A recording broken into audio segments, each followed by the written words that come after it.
You had this wonderful aroma, and I never knew exactly what it was. But and it turned out it was the aroma of cloves and the oil of cloves.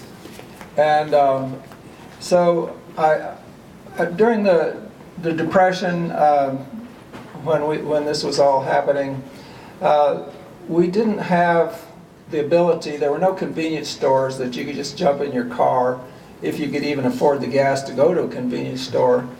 And so there was a guy came around in a little truck, and he sold Raleigh products. Anybody besides me remember Raleigh products? And so the Raleigh man, you always look forward to having the Raleigh man visit. And it turned out he sold this product called anti-pain oil. And this anti-pain oil had this aroma.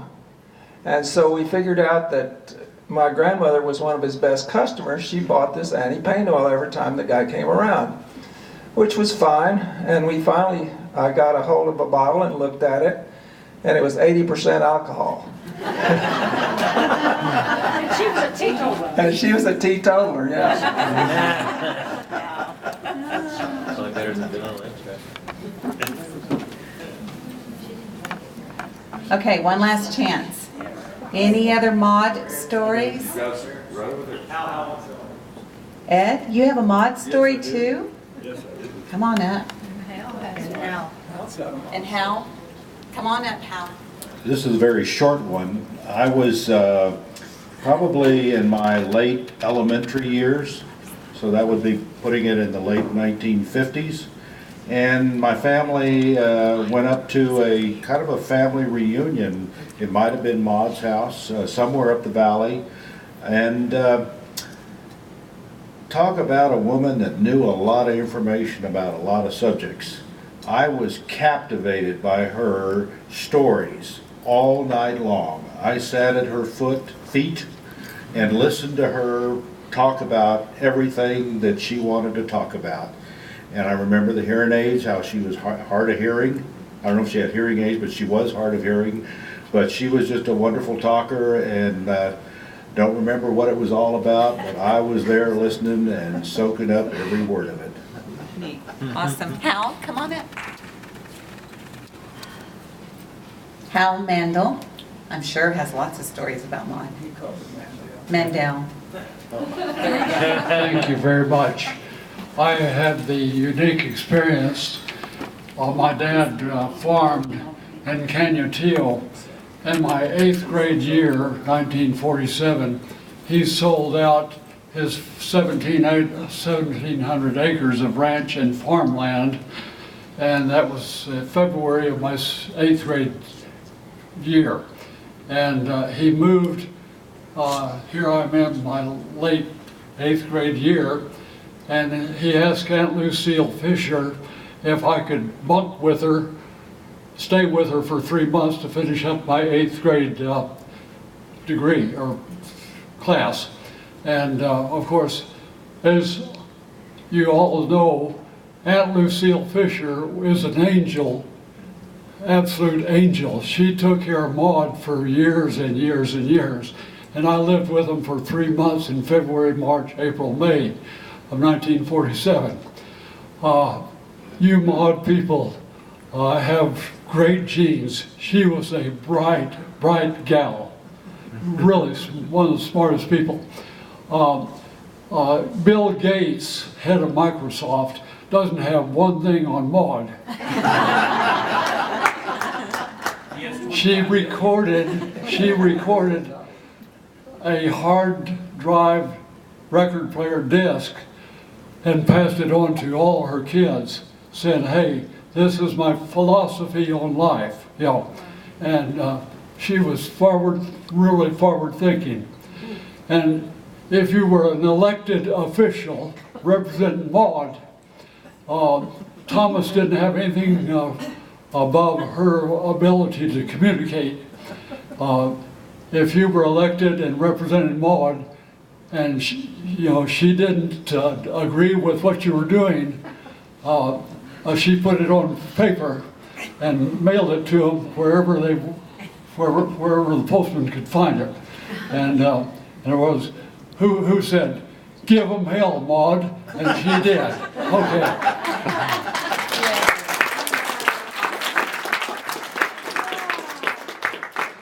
Thank you, thank you. Anyone else? I saw some other hands go up for Maud. No? We got them, everyone's covered.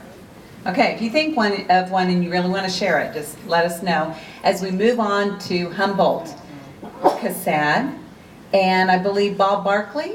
Did Bob leave? Bob's here. Bob's somewhere. Bob Barkley. Is he back there? I thought Bob was going to share some stories, so maybe he'll come back in. Oh, good, good. Come on up. Damon Beard. Great grandson, right? Great Ginger? grandson. Okay, great grandson of Humboldt Casad. Okay. I'll try to do this without tearing up. I'm kind of a sentimental son of a bitch, so they say. This is a story that was passed on to me by my grandma. I must have heard it about 100 times. Forgive me, growing up. And it takes probably place in the early 20s. And, you know, after hearing a few other stories about great-granddad Hum, never had the pleasure of meeting the gentleman. But I have a feeling he was a bit of an instigator, a bit of a practical joker, and didn't mind having a few laughs at other people's expense. And I think the ones he liked to torture most were his kin, the ones closest to him. And this story was with his second youngest daughter, Margaret, my grandmother. And so, you know, he worked on the farm, and oftentimes I think, you know, you get done early on the farm and you come inside and you have a seat at your chair, start rolling cigarettes and smoking them, and rolling them and smoking them. And then your kid comes in, and so, what did you do today at school? Oh, there's a new girl at school. Her name is Esperanza. Oh, there is. Well, this is what you're going to do. You're going to go to school tomorrow, and this is what you're going to tell her. Esperanza, Esperanza, pícate la panza, sácate menudo, cómete la crudo. Which vaguely translate to English. It's much better in Spanish because it rhymes. And what it means is, Esperanza, Esperanza, rip open your belly and rip out your guts and eat them raw. And, you know, Margaret's a school-age girl, probably 7, 8 years old. She grew up speaking English and Spanish, as most kids did at that age. And so, you know, I don't think it's the first time she went along with one of her dad's little shenanigans, so to speak. Well, you know, Margaret gets ready for school, and she puts on her brand new straw hat, very proud, brand new straw hat, wearing it to school. Well, you know, she probably didn't realize that you gotta be wary of your attire when you're going to tease the new girl at school. Now, back to the story, that rhyme is actually, Humboldt must have got that down in Mexico. He must have experienced a carnival. And they have these parades where the men wear masks. And now it's a tradition of the kids to go around, well, the men are walking with their masks. You don't get much peripheral vision when you have a mask covering your face. And they would say, Viejo de la danza, pícate la panza, sácate menudo, cómete la crudo. And they would poke at their bellies as they would go by. And that's where he got this rhyme from.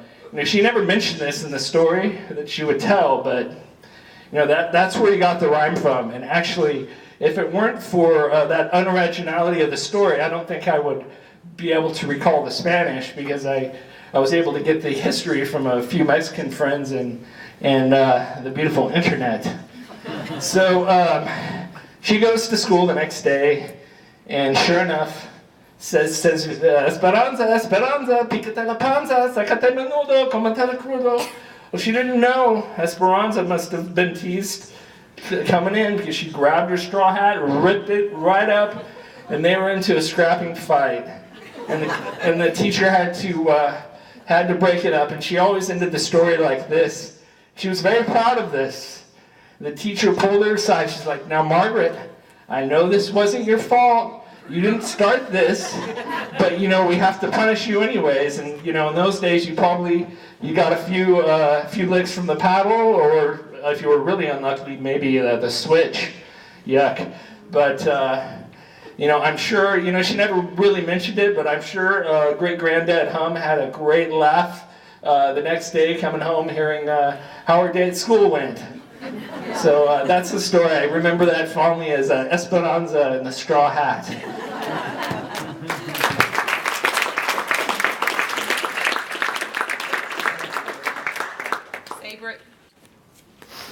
Sabra Trawick also has a Humboldt Casad story. Humboldt was her grandfather.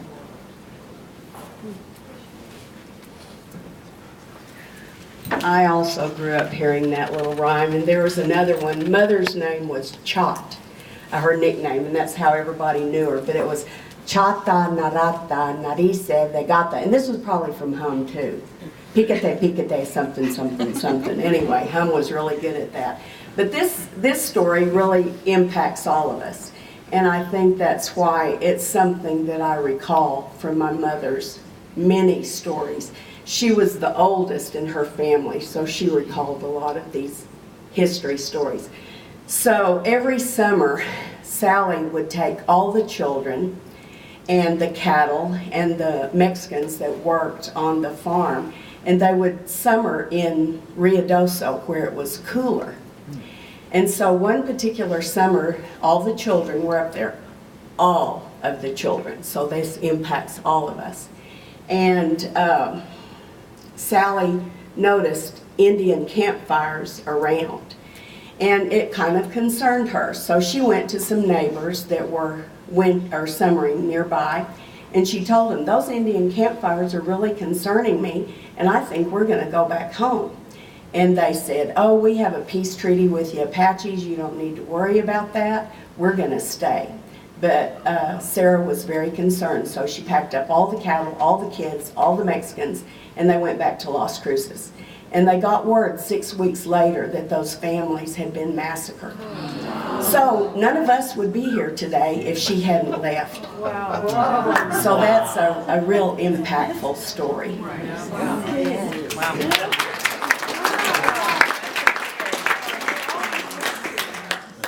On that note. Cheery note. Yeah. Any other Humboldt stories? Ginger, Hillary? Ginger? Oh, and Madeline has one while you're walking up. Come on up. My father was named for Uncle Hum, of course, and as my brother is, and my dad was very close to him, and he used to go and take him places, and he would take him to the fights. And one time, my dad talked my mother into letting Hum and me go to the fights with Daddy and Uncle Hum. So we went over to Uncle Hum's house to pick him up, and he wasn't ready, so Daddy went in and got him ready. And we drove into El Paso to the fights. And we were a little late, and so the hall was filled, whatever you call the place where fights are held, was kind of filled up by the time we got there. And so we were walking down to our seats about pretty close to the front, and Uncle Hum says, "Peanuts, popcorn, chewing gum, and candy," and the whole place just fell apart laughing at that. So that's my one-on-one Uncle Hum story. That's